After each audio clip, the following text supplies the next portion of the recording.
Trois règles pour éviter le chaos, et devine quoi, ils les ont toutes brisées. Aujourd'hui, on parle de Gremlins, sorti en 1984, réalisé par Joe Dante. Et oui, on reparle encore de lui. Billy reçoit une petite créature toute mignonne nommée Mogwai à Noël, et il apprend qu'il a trois règles à respecter: ne pas le mouiller, ne pas lui donner à manger après minuit, et ne surtout pas l'exposer à la lumière du soleil. Et évidemment, il fait tout l'inverse, et les Gremlins débarquent et sèment le chaos partout dans la ville. Gremlins est un film culte des années 80 qui mélange super bien l'horreur et la comédie. Même si le film était prévu pour être un film très violent, finalement Spielberg décidera avec Joe Dante d'en faire un film à peu près familial. C'est à la fois mignon, drôle et un peu flippant, et en même temps une critique de la société de consommation au niveau de la technologie et des fêtes de Noël complètement abusives. Le film se divise en deux parties, la première qui est très mignonne avec la découverte de Gizmo, le Mogwai originel, sauf que le film prend une tournure quand il se fera mouiller pour la première fois et du coup va se multiplier en plusieurs lui mais en plus maléfique, jusqu'au moment où Billy se fera avoir et leur donnera à manger après minuit et deviendront les Gremlins,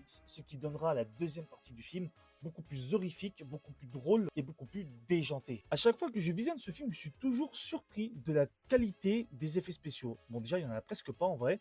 Il y a juste une fois de la stop motion quand il faut mettre tous les gremlins en même temps. Mais sinon, la majorité du temps, c'est les animatronics qui sont très réalistes, très bien faits, très bien articulés et qui marchent super bien même en 2025. Si tu veux le visionner, il est disponible sur la plateforme HBO. Pour l'épisode de demain, on va quitter les films populaires et on va s'attaquer au nanar avec des films début des années 2000. Et attention, si vous êtes arachnophobe, la vidéo ne sera pas faite pour vous.